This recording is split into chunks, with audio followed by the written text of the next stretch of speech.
A drone spots something beneath a frozen river and solves a 12-year mystery. The drone was a whisper against the vast white silence of the Laurentian highlands. It was a phantom, a ghost of technology skimming over a landscape frozen in time, its four propellers carving tiny, invisible vortexes in the frigid Quebec air. Below, the Serpent's Jaw River was a scar of milky ice, a frozen artery through the heart of the snow-drowned wilderness. For 12 years, it had held its secrets locked tight in a sub-zero embrace. Leo, huddled in the heated cab of his pickup truck, watched the world through the drone's eye on a tablet screen propped against his steering wheel. He was a surveyor, a man paid to map the unmappable, but today he was just a boy with a new toy, pushing its limits, seeing how far its signal could reach before the wilderness swallowed it whole. The screen was a mosaic of blinding white and the deep, bruised purple of shadows cast by ancient pines. He flew it low, a foot above the ice, a daredevil stunt for no one but himself. The world became a racing blur, a high-speed slide across a pane of frosted glass. Then, a flicker, a distortion in the monochrome. Leo's thumb eased off the joystick. He hovered the drone, its camera swiveling downward, like the head of a curious bird. He zoomed in, the pixels sharpening, resolving into something that didn't belong. It was a glint. A tiny, almost imperceptible flash of light from beneath the ice. It wasn't the scattered, prismatic refraction of sunlight. This was different. It was a focused, metallic gleam, a pinprick of artificiality in a world of organic white. He nudged the drone a few feet to the left, then right, watching the angle of the weak winter sun play across the spot.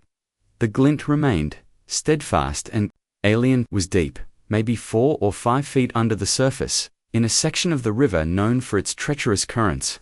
A place where the ice was often a deceptive veneer over a churning, liquid tomb. A place the locals called the Widow's Eddy. A cold knot tightened in Leo's stomach, a feeling wholly separate from the biting chill outside his truck. He knew the stories.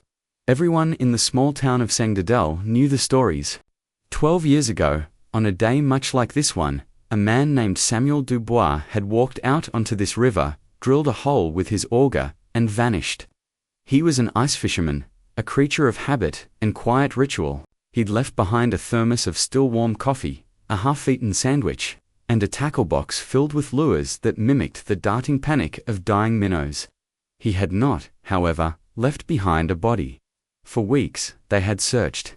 Police divers, their movements sluggish in the black, frigid water, had combed the riverbed until their own bodies screamed with cold.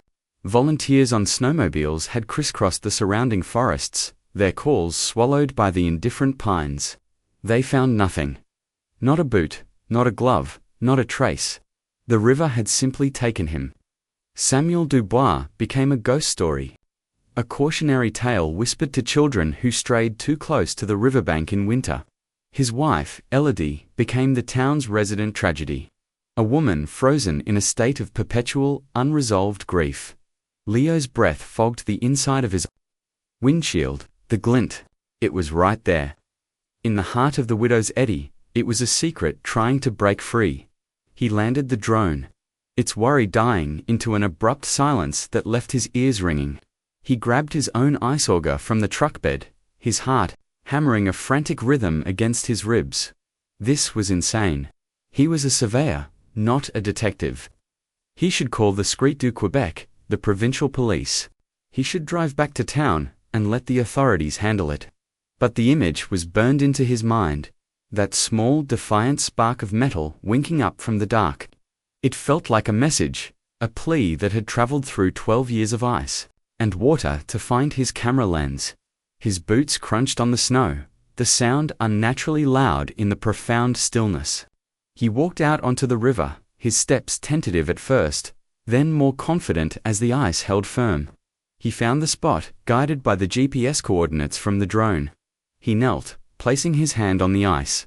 It was like touching a tombstone, cold, hard, and final dot. He set the auger. The gas engine coughed to life with a guttural roar, shattering the piece. The spiral blade bit into the ice, chewing through the layers, sending up a spray of white powder. It took him 10 minutes of hard, sweaty work, his arms aching, his lungs burning with the cold air. Finally, with a sickening lurch, the auger broke through. Dark, menacing water swelled up, filling the hole. Leo lay on his stomach, the rough ice pressing into his parka, and peered into the hole. The world beneath was a murky, green-black abyss. He couldn't see anything. The glint was gone, lost in the shadows. Disappointment, sharp and bitter, washed over him. Maybe it was nothing, a piece of junk, a lost fishing lure, a trick of the light. He was about to get up, to dismiss the whole thing as a flight of fancy, when he saw it. Not the glint, but something else, a flicker of movement. He squinted, his face inches from the freezing water. A long, pale ribbon of something was tethered to the underside of the ice, swaying gently in the unseen current. It looked like fabric, a strip of a scarf, perhaps.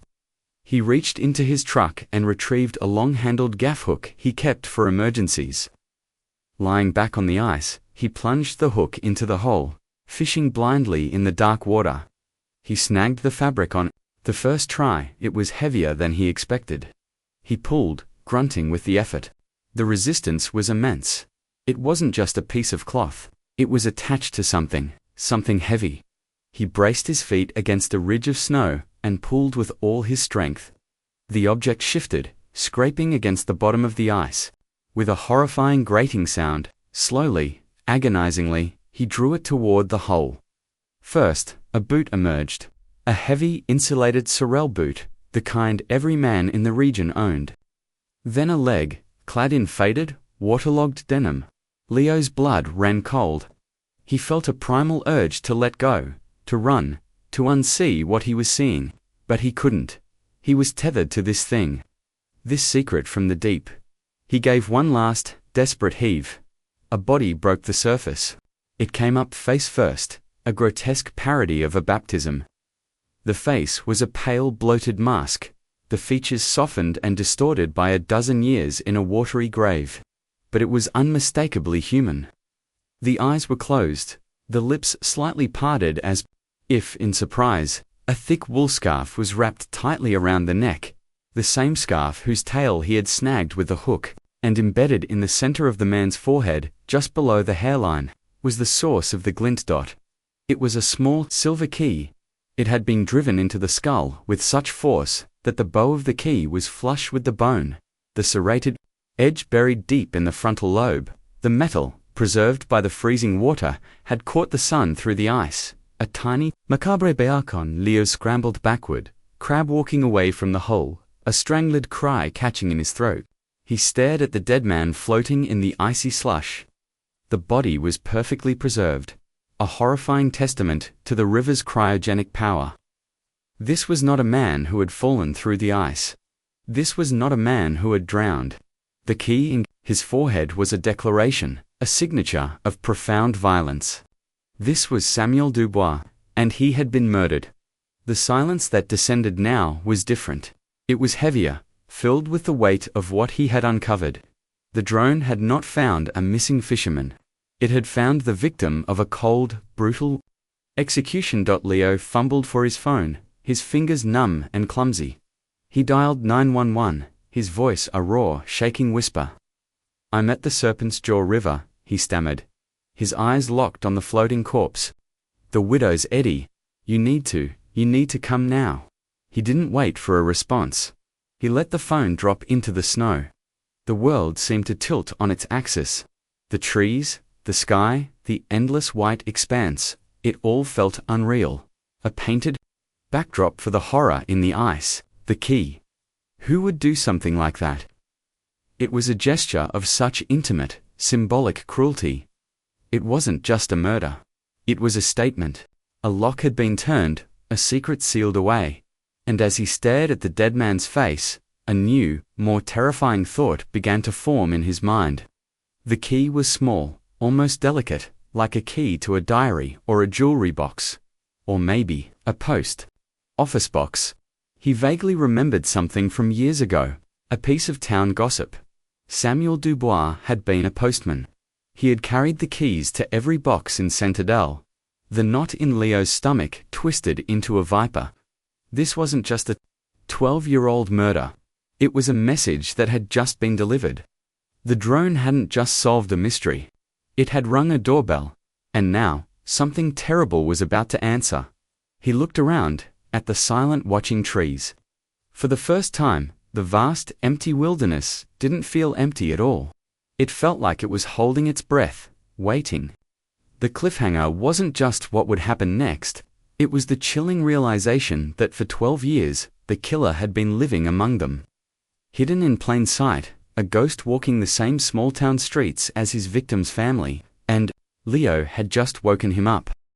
The victim was a ghost long before the river took him. Samuel Dubois was a man made of quiet routines and unspoken sorrows. At 42, he had the gentle, stooped posture of someone who had spent his life trying to take up less space. His job, as the town's postman, was a perfect fit. It allowed him to be a constant presence in people's lives without ever truly being a part of them. He was the keeper of their correspondence, the deliverer of their bills and their love letters, the silent witness to the paper trails of their existence. He knew who was in debt, who was having an affair, who was receiving grim news from a hospital in Montreal. He saw it all in the return addresses and the thickness of the envelopes. But he moved through the town like a phantom, his blue uniform a cloak of invisibility. His past was a wound that never healed. He and Elodie had a son, Julian, a bright, laughing boy with his mother's eyes and his father's quiet nature. At the age of 7, Julian had chased a soccer ball into the street and been struck by a speeding car. The driver, a wealthy cottager from the city, was drunk. He was also the nephew of a powerful judge. He walked away with a fine and a 6-month license suspension. Samuel and Elodie were left with a small, empty bedroom and a silence in their house so profound it felt like a physical weight. Samuel never recovered. The laughter died in him, replaced by a permanent, hollow ache. He retreated further into himself, his male root, his only solace. He walked his miles every day, the heavy bag slung over his shoulder, a familiar penance. He saw the world through a haze of grief, and the secrets he delivered felt like tiny confirmations of the world's inherent unfairness and cruelty. He saw the casual betrayals, the hidden debts, the small hypocrisies that made up the fabric of Sanctidel. He never spoke of them, but he absorbed them, and the weight in his mailbag grew heavier each year. Elodie, his wife, dealt with her grief differently. Where Samuel retreated, she raged. She was a beautiful woman, fierce and proud, with a fire in her that the town's cold winters could never extinguish. After Julian's death, that fire turned to acid. She saw the injustice everywhere. She wrote letters to the prosecutor, to the judge, to the newspapers. She picketed the courthouse. She became a pariah, the crazy, grieving mother who wouldn't let things go. The townspeople, uncomfortable with the rawness of her pain, began to avoid her. They pitied Samuel, but they feared Elodie. Their marriage, once a source of quiet strength, became a battlefield of grief. He wanted to forget. She refused to. "He's walking around free, Sam," she would whisper at night, her voice raw. "He's drinking champagne on a yacht, and our son is in the ground. How can you just deliver the mail?" Samuel had no answer. He would just turn away, the silence his only defense. The chasm between them grew, wide and cold as the serpent's jaw river. The antagonist was a man who believed the world owed him. Arthur Blanchard was the town's unofficial king. He owned the local lumber mill, the largest employer in the region. He was a big man, with a booming voice and a backslapping bonhomie that barely concealed a core of ruthless ambition. His family had founded Sanctidel 2 centuries ago, and he carried that legacy like a crown. He sat on the town council. He funded the hockey rink. He donated generously to the church. In return, he expected loyalty. He expected deference. He expected the rules to bend for him. Blanchard's past was a story of entitlement. He'd inherited the mill from his father, just as his father had from his. But where his ancestors had been builders, Arthur was a gambler.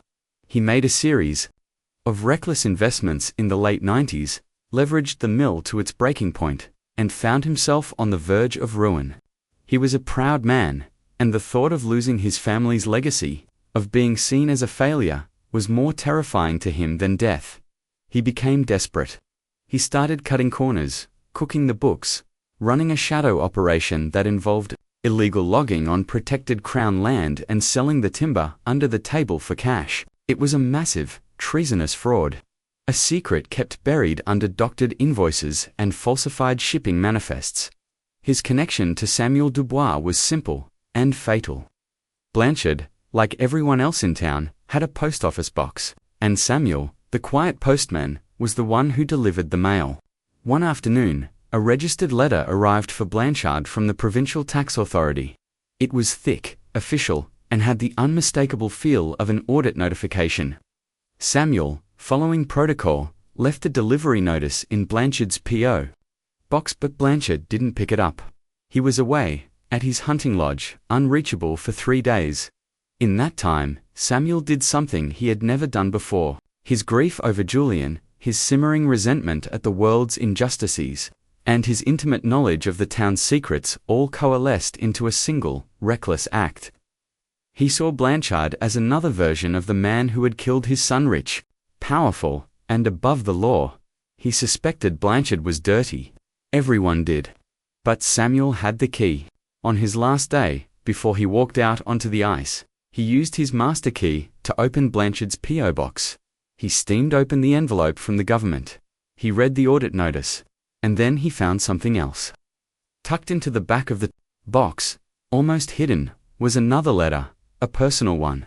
From Blanchard's panicked accountant, detailing the scope of the fraud, and begging him to deal with the evidence before the auditors arrived. Samuel put the letters back, sealed the envelope, as best he could, and walked out of the post office with a death sentence in his pocket. He knew what he had. It was proof. It was the weapon Elodie had always wanted. A way to make one of the world's arrogant kings finally pay. He didn't know what he was going to do with it. Maybe go to the police. Maybe confront Blanchard himself. He went to the river to think. His mind a maelstrom of fear and exhilaration. He was no longer a passive observer. He was a player in the game. The hidden witness was a boy, then a teenager named Thomas Tommy Ledoc, a skinny, perpetually nervous kid who worked part-time for Arthur Blanchard at the mill. Tommy's father had been the mill's foreman for 30 years before a logging accident crushed his leg, leaving him disabled and bitter. Blanchard had kept Tommy on out of a sense of feigned charity that was really a form of control. He paid him poorly, worked him hard, and reminded him constantly of his family's debt. Tommy's world was one of fear and obligation. He kept his head down and his mouth shut. His secret was that he was a poacher. On the day Samuel Dubois disappeared, Tommy was checking his illegal snares in the woods bordering the Serpent's Jaw River. He was hiding in a thicket of spruce, his heart pounding at every snap of a twig, terrified of the game warden. From his vantage point, he had a clear view of the widow's eddy. He saw Samuel Dubois drill his hole and set up his stool. He watched him for nearly an hour, a solitary figure in the vast whiteness. Then he saw the snowmobile. It came fast, a black hornet against the snow, and stopped 50 feet from the fisherman. The driver was a man Tommy knew well. It was Arthur Blanchard. He wasn't wearing his usual charming smile. His face was a mask of cold fury. Tommy watched, frozen, as Blanchard walked toward Samuel. There was no greeting. Blanchard's movements were stiff, aggressive. He was shouting, his words snatched away by the wind, but his rage was palpable even from a distance. Samuel stood up. He didn't shout back, he just stood there, a small, defiant man facing a giant. The confrontation was brief and brutal. Blanchard shoved Samuel. Samuel stumbled, but didn't fall. He said something, his voice calm, and for a moment, Blanchard seemed to hesitate. Then he saw it. Blanchard reached into his pocket and pulled out something small and metallic. A key. He held it up, and even from the woods, Tommy could see it glint in the sun. Blanchard said something else, his voice low and menacing. Then, with a sudden, violent movement, he lunged. He grabbed Samuel by the collar, slammed him back onto the ice, and drove the key into his forehead. Tommy clamped a hand over his own mouth to stifle a scream. He saw Samuel's body go limp. He saw Blanchard, breathing heavily, stand over the corpse for a long moment.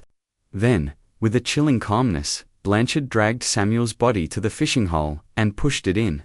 It disappeared without a splash, swallowed by the black water. Blanchard kicked the fishing stool, the thermos, and the tackle box, scattering them across the ice to make it look like a scene of confusion, of a man who had perhaps fallen in by accident. Then he got back on his snowmobile and sped away, leaving nothing behind but a set of tracks that the falling snow would soon erase. Tommy remained in the spruce thicket for what felt like an eternity, his body trembling uncontrollably. He had just witnessed an execution. He had seen the town king, the man who held his family's fate in his hands, commit a murder of unspeakable brutality. Fear, cold and absolute, paralyzed him. If he spoke, what would happen to him? To his family? Blanchard was not just a man, he was an institution. He was the police chief's cousin. He was the mayor's biggest donor. Who would believe a poacher's son over Arthur Blanchard? Telling the truth wouldn't bring Samuel Dubois back. It would only destroy the little. And so, for 12 years, Tommy carried the secret, like a shard of glass in his heart. He saw Blanchard at the mill, at the grocery store, at the annual town festival. He saw the man smile, shake hands, and accept praise for his generosity. And every time, Tommy would feel the ice of the river in his own veins.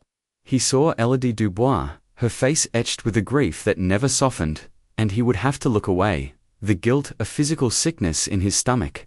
The boy who had witnessed the murder became a man haunted by it, his silence a chain he forged himself, link by agonizing link. He was trapped, a prisoner of a single, terrible moment, forever frozen in the winter of his 17th year.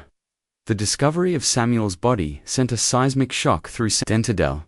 The news, first whispered, then shouted, then blasted across local television, shattered the town's placid surface. A 12-year-old ghost had returned, and he brought with him the stench of a long-unsolved murder. The key in the skull was the detail that electrified the story, turning it from a local tragedy into a national obsession. It was grotesque, symbolic, and deeply personal. It was the work of a killer who didn't just want his victim dead, but wanted to brand him, to leave a mark that was both a puzzle and a taunt. For Elodie Dubois, the news was a violent reawakening. For 12 years, she had lived in the limbo of the unknown. Her husband was missing, presumed drowned. It was a soft, ambiguous phrase that allowed for a sliver of impossible hope. A fantasy that he had simply walked away, started a new life, anything but the cold, dark finality of the river. Now, that ambiguity was gone, replaced by the hard, jagged certainty of murder. The police, a new generation of officers who only knew the Dubois case as a cold file, descended on her small house. They were polite, cautious, their questions clinical. Mrs. Dubois, did your husband have any enemies? Was he involved in anything unusual? Elodie sat at her kitchen table, the same table where she and Samuel had eaten thousands of meals, and stared at the detectives with eyes that burned with a dry, cold fire. Unusual, she repeated, her voice raspy. My husband was the most usual man in this town. He delivered the mail. He went fishing. He grieved for his son. The only unusual thing that ever happened to him was that someone drove a key into his head and threw him in the river. Her grief, once a raw open wound, had calcified into something harder, sharper. It was anger. The discovery didn't bring her closure. It brought her a target. For 12 years, her rage had been a diffuse cloud, directed at an unjust world, a faceless driver, a god who would take her son. Now, it had a focal point, a killer, a person who had walked free while her husband lay frozen in the dark. The injustice escalated with brutal speed. The initial police investigation, led by a chief who had been a childhood friend of Arthur Blanchard, was a masterclass in deliberate incompetence. They declared the crime scene the entire stretch of the widow's eddy compromised by Leo's discovery and the subsequent recovery efforts. They interviewed a few of Samuel's old colleagues, who described him as a quiet, sad man. They treated the key as a bizarre but ultimately random act of violence. A theory floated by a criminal profiler on a Montreal news channel who suggested it was the work of a transient psychopath. The focus shifted, subtly but deliberately, away from the town and onto the victim. Whispers started to circulate, old rumors given new life. Had Samuel been depressed, suicidal? Maybe he'd gotten involved with the wrong people, a gambling debt, a secret affair. The narrative was being managed, steered away from the uncomfortable possibility that the monster was one of their own. Arthur Blanchard played his part to perfection. He gave a statement to the press, his face a mask of solemn civic duty. "This is a dark day for Sanctidel," he boomed, his voice resonating with false sincerity. "Samuel was a fixture in our community, a good man. To think that such a thing could happen here, it's unthinkable. My heart goes out to Elodie. The mill will be starting a fund to help with the funeral expenses." It was a brilliant move. A public display of magnanimity that positioned him as the town's benevolent patriarch, grieving alongside everyone else. He was controlling the story, turning a murder investigation into a community fundraiser. Elodie watched him on the evening news and felt a wave of nausea. She saw the lie in his eyes, the smug certainty of a man who believed he was untouchable. She went to the police station the next day, demanding answers.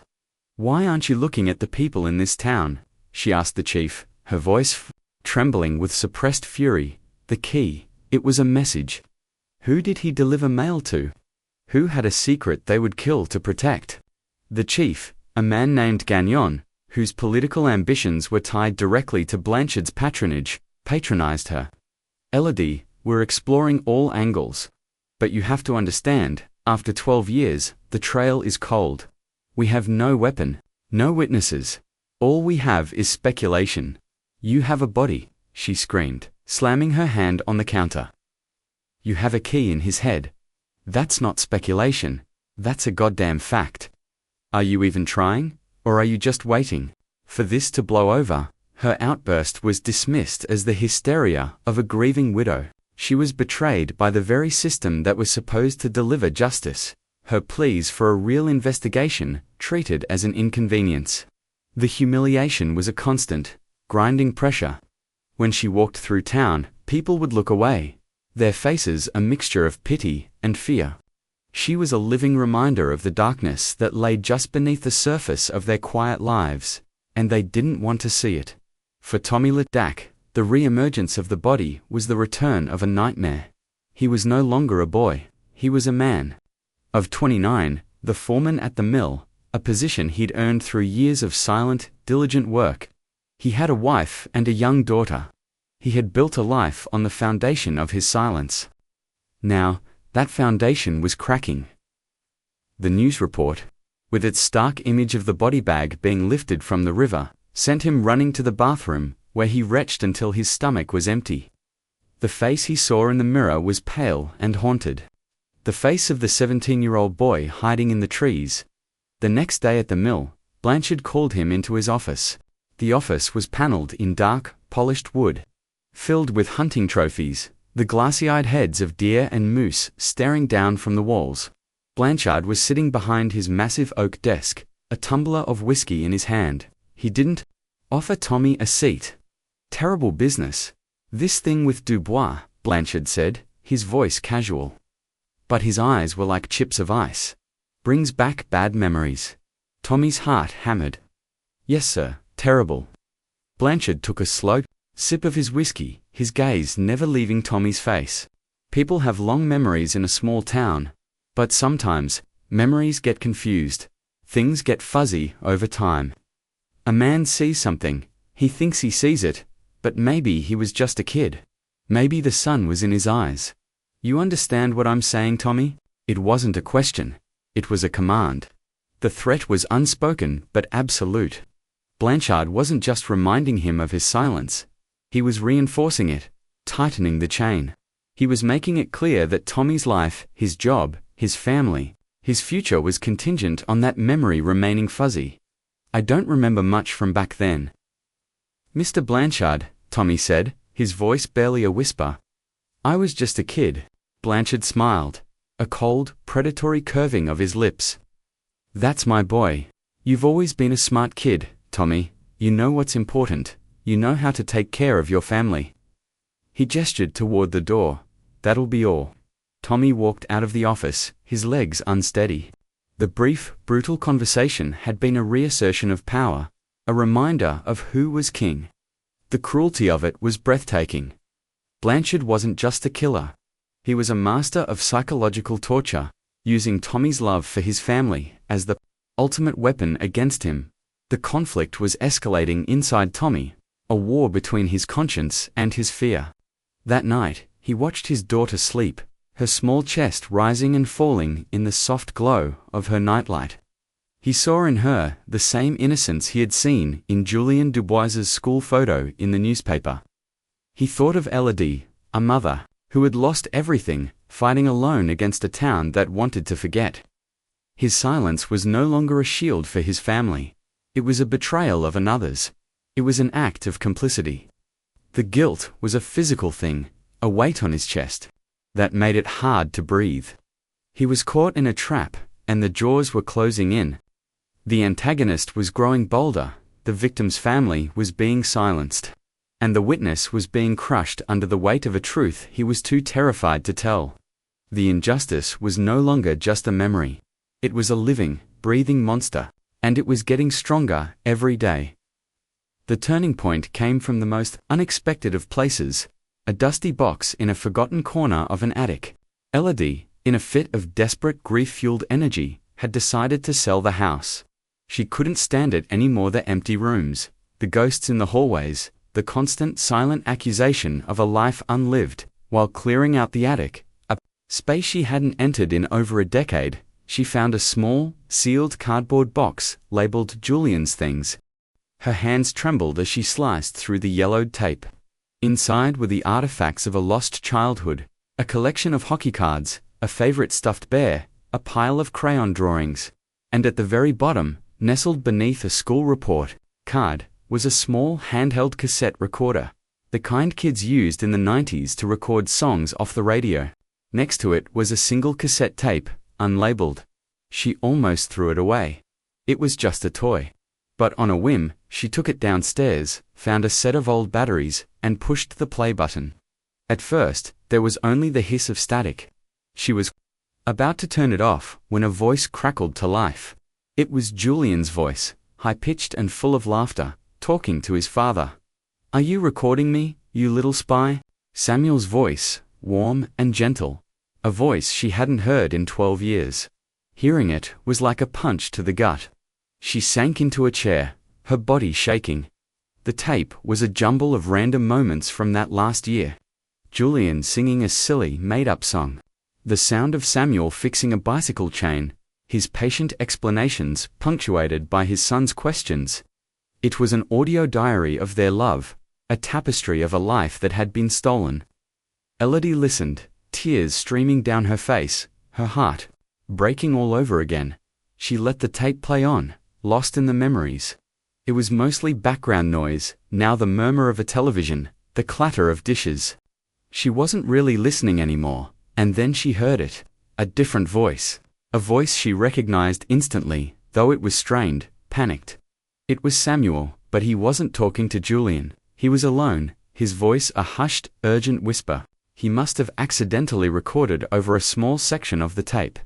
Don't know what to do, Samuel's voice whispered, the audio tinny and faint. It's all here, the whole thing. The logging fraud, the offshore accounts, Blanchard. He's been robbing this town blind for years. This letter, it's from his accountant. It's a confession, he's going down. They're going to audit him, he's finished. Elodie shot upright, her heart stopping.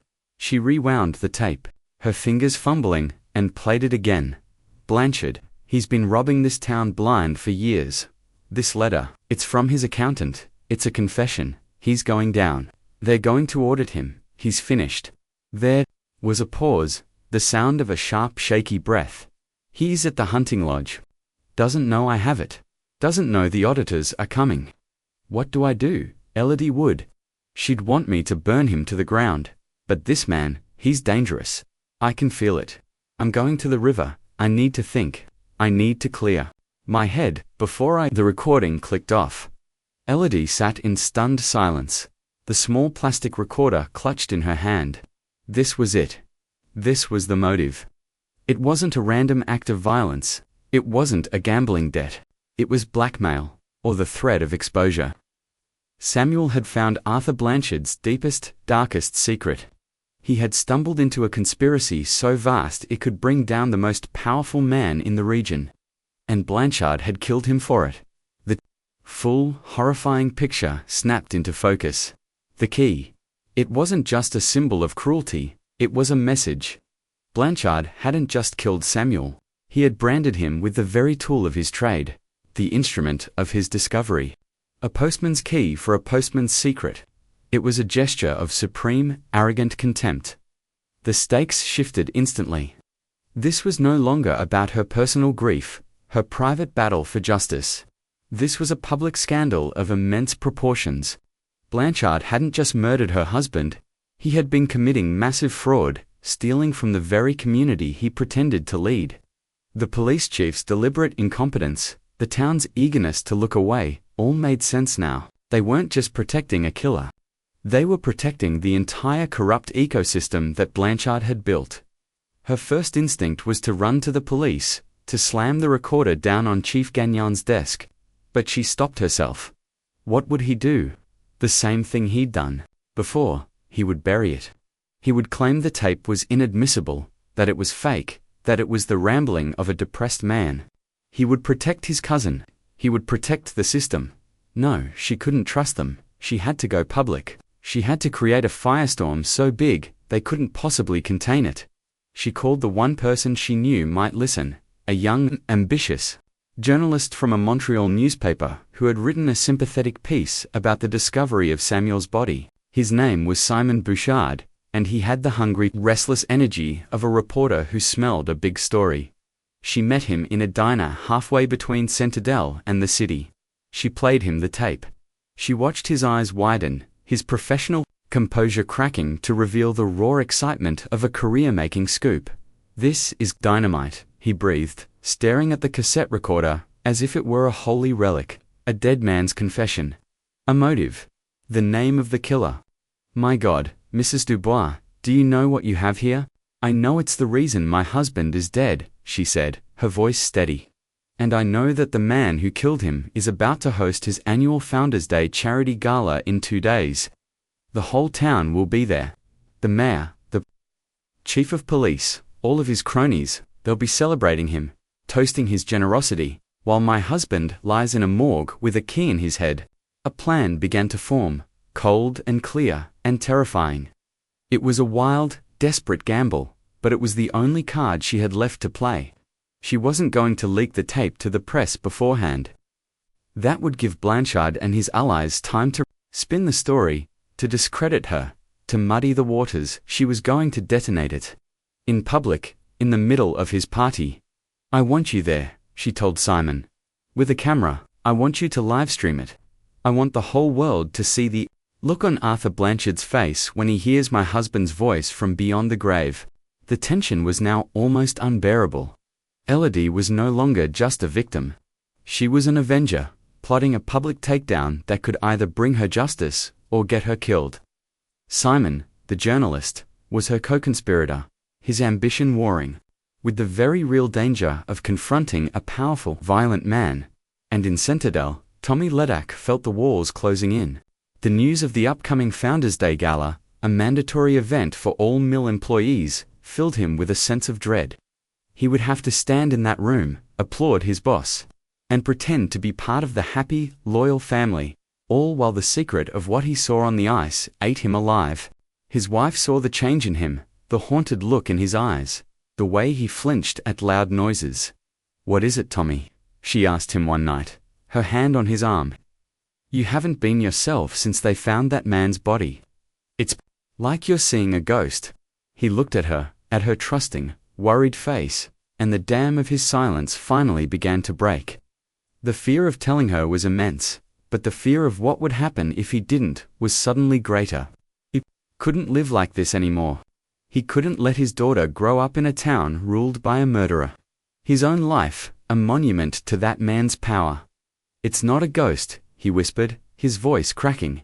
"It's a memory." And for the first time in 12 years, he began to speak. He told her everything. The snares in the woods, the black snowmobile, the argument on the ice, the glint of the key, the final brutal act of violence. He confessed his silence, his fear, the shame that had been his constant companion for more than a decade. He expected her to be horrified, to be angry at his weakness. Instead, she listened, her expression shifting from confusion to shock, and finally, to a fierce, protective resolve. When he was finished, she took his hand, her grip firm. "You were a child, Tommy," she said, her voice low and intense. "You were scared, but you're not a child anymore. And that woman, Elodie Dubois, she's been fighting alone for 12 years. We can't let her fight alone anymore." The plot twist was complete. The hidden clue had surfaced, a voice from the grave. The conspiracy was exposed, at least to the key players. And the witness, his conscience finally winning the war against his fear, was no longer hidden. The stage was set for a public confrontation. A high-stakes showdown where the truth would either set them all free or bring the entire corrupt structure of the town crashing down on top of them. The tension was cranked to its absolute maximum. The gala was in 2 days. The Founders' Day Gala was the crown jewel of Sanctadel's social calendar, and Arthur Blanchard's palace of a home was its Versailles. The house stood on a bluff overlooking the town. A sprawling mansion of stone and glass, its windows blazing with light against the dark, snow-covered hills. Inside, the air was thick with the scent of expensive perfume, roasting duck, and the cloying sweetness of political hypocrisy. The town's elite were all there, a glittering constellation of power and influence, their laughter echoing off the high vaulted ceilings. They drank Blanchard's champagne, complimented his wife's diamonds, and basked in the reflected glow of his success. Arthur Blanchard himself was in his element, a magnanimous king holding court. He moved through the crowd with a practiced, easy grace, his booming laugh a constant punctuation mark in the symphony of chatter. He shook hands with the mayor, clapped Police Chief Gagnon on the back, and accepted a check for the Dubois Funeral Fund from a fawning local banker. Posing for a photo with a somber expression he had perfected for such occasions, he was the picture of civic virtue, a man untouchable, unassailable. Tommy Ledoc stood near the back of the grand ballroom, a glass of untouched champagne in his trembling hand. He felt like an imposter, a ghost at the feast. His wife, Marie, stood beside him, her presence a small warm anchor in the swirling sea of anxiety. They had a plan, a desperate, terrifying plan, coordinated in a hushed phone call with the journalist. Simon, they were the backup, the failsafe. If Elodie's confrontation went wrong, if Blanchard's men tried to silence her, Tommy would be the second voice, the eyewitness who would corroborate the tape. He had a small recording device in his pocket, a direct feed to Simon's livestream. His heart hammered against his ribs like a trapped bird. The moment arrived, just as Blanchard stepped up to a small podium to give his annual address. A hush fell over the room. Blanchard beamed, soaking in the adoration. "My friends, my neighbors," he began, his voice dripping with false humility. "Every year, we gather to celebrate the spirit of Sanctadel, a spirit of community, of resilience." At that exact moment, the heavy oak doors at the far end of the ballroom swung open. Elodie Dubois stood silhouetted in the doorway. She wasn't wearing a gown. She was dressed in a simple black coat, the same one she'd worn to her son's funeral. She looked small and out of place, a crow in a flock of peacocks. But there was a power in her stillness, a righteous fury in her eyes that cut through the festive atmosphere like a shard of ice. A murmur went through the crowd. Chief Gagnon took a step forward, his hand instinctively going to his side. Blanchard faltered, his smile freezing on his face. "Elodie," he said, his voice tight. "This is a private event." "I'm sure it is," Elodie said, her voice clear and steady, carrying across the suddenly silent room. She began to walk forward, not fast, but with a deliberate, inexorable pace. People parted before her, as if she were carrying a plague. You wouldn't want the public to hear what goes on in private, would you, Arthur? She stopped directly in front of the podium, standing 10 feet below him. She held up the small, cheap cassette recorder. It looked like a child's toy in the opulent room. You talk about resilience, Arthur, she said. Let me tell you about resilience. It's a man's voice, trapped on a piece of magnetic tape for 12 years, waiting for someone to press play. Blanchard's face had gone pale, a waxy, unhealthy color. Gagnon, he snapped, his voice a low growl. Get her out of here. 2 of Blanchard's security men, burly off-duty mill workers, started to move toward her, but Simon, the journalist, was already in position, his phone held high, the red live icon glowing. The whole world is watching, Chief, he said, his voice calm and professional. I'd think carefully about what you do next. Gagnon froze, his eyes darting from Blanchard to the phone to LOD. He was trapped. LOD raised the recorder. My husband, Samuel, wanted to record his son's laughter, she said, her voice breaking for just a moment, before hardening again. But he accidentally recorded his own death sentence instead. And she pressed play. The tinny, whispering voice of Samuel Dubois filled the grand ballroom. The sound was thin, ghostly, but in the dead silence, every word was a cannon shot. Blanchard. He's been robbing this town blind for years. This letter, it's from his accountant. It's a confession. He's going down. A collective gasp went through the crowd. People stared at Blanchard, their faces a mixture of shock and dawning horror. The king's clothes were gone. He was naked, exposed. His mask of benevolence shattered, revealing the snarling predator beneath. Turn it off, he roared, his voice a raw, desperate bellow. He lunged for the recorder, but Elodie was too quick. She held it to her chest like a shield. He's at the hunting lodge, Samuel's voice continued, a phantom prosecutor from a watery grave. Doesn't know I have it. This man, he's dangerous. The recording clicked off, leaving a silence more profound than any sound. The air crackled with the aftermath. The accusation hung there, irrefutable, damning. Blanchard's eyes were wild. He looked around at the faces of his friends, his allies, and saw not loyalty, but fear and disgust. He was cornered. He turned his incandescent rage on the only person left to blame. You, he snarled at Elodie, his voice trembling with fury. You crazy bitch, you couldn't leave it alone. You left my husband in a frozen river with a key in his brain. She screamed back, her control finally breaking, the raw pain of 12 years erupting to the surface. Did you think I would just forget? Did you think you could just buy my silence with a donation to a funeral fund? It was then that Tommy Leduc made his move. He stepped out from the back of the room, his wife's hand squeezing his for courage. He walked past the stunned faces, his gaze locked on Blanchard. She's not the only one who knows, Tommy said, his voice shaking but clear. I was there, I saw you. If the tape had been a bombshell, this was the aftershock that brought the building down. Blanchard stared at Tommy, his face a mask of disbelief, then murderous rage. You, the sniveling little poacher's boy. You've been working for me for 15 years. I was 17 years old, Tommy said, his voice gaining strength with every word. I was checking my snares in the woods by the widow's eddy. I saw your snowmobile. I heard you shouting. I saw you shove him. And I saw you take the key out of your pocket. He paused, his eyes meeting Blanchard's. I saw you kill him, Mr. Blanchard. I saw you put him in the ice. The confession, delivered with the simple, unadorned power of truth, was the final blow. The cinematic payoff was absolute. The room erupted.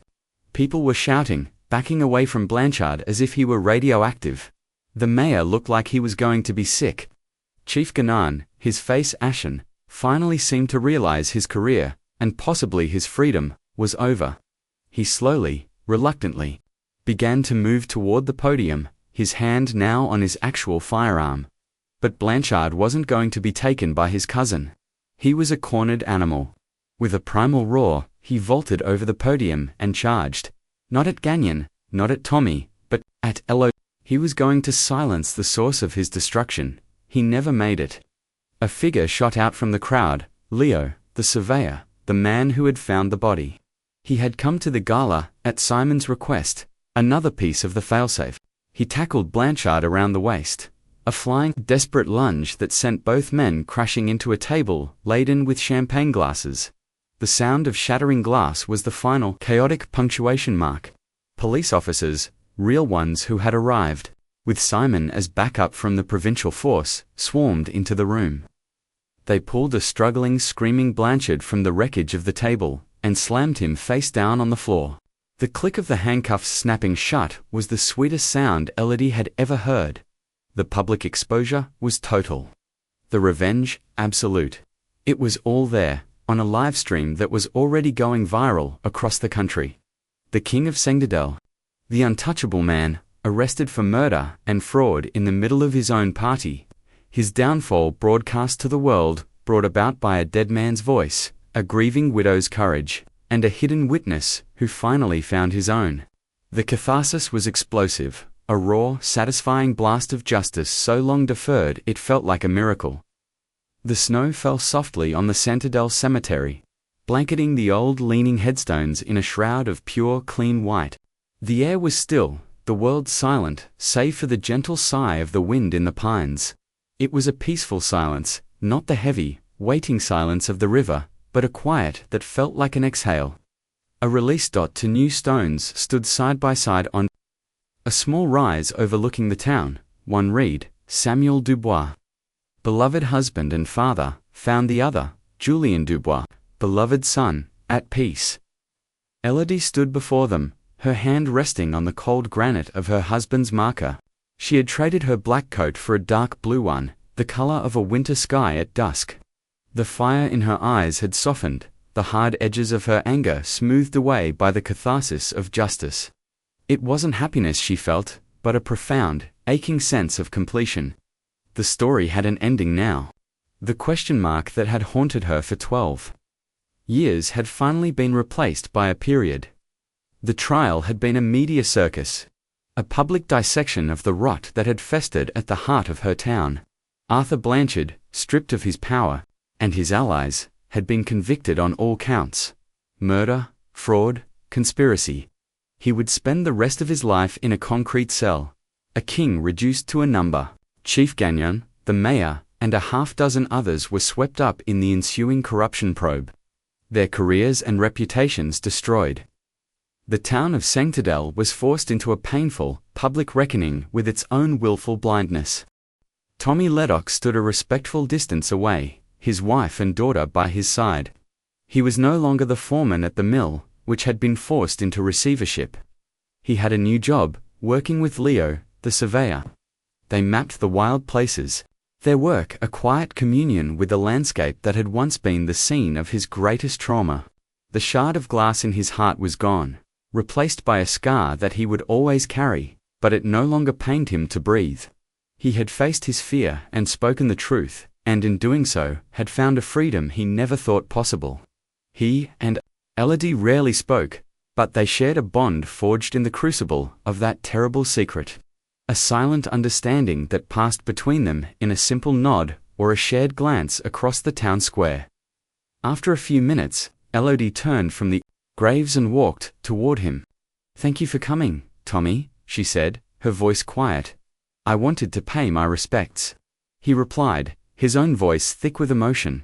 To both of them, they stood there for a moment, two families whose lives had been irrevocably shattered, and then pieced back together, their fates intertwined by a single violent act on a frozen river. There were no easy platitudes, no simple words of forgiveness or gratitude. There was only the shared reality of the cost of silence, and the cost of truth. Elodie looked out over the town, the lights beginning to twinkle on in the valley. Below, as evening approached, "He loved this place," she said, more to herself than to Tommy. "He saw the good in it, even when I couldn't. He saw the little kindnesses, the connections. He delivered them every day. She finally understood. The key in his head wasn't just Blanchard's cruel signature. It was a twisted tribute to what Samuel represented. He was the keeper of the town's connections, its secrets, and its truths. He was the lockbox. And in the end, it was a key, his own key, in a way. The key to his son's memories that had finally unlocked the truth as the first stars began to appear in the darkening sky. Elodie felt a sense of peace settle over her, as soft and quiet as the falling snow. The haunting was over. The rage had subsided. All that was left was the bittersweet ache of memory and the lingering echo of a love that had been strong enough to reach across 12 years of ice and silence to demand justice. The river was just a river again. And for the first time in a long, long time, she felt like she could finally go home.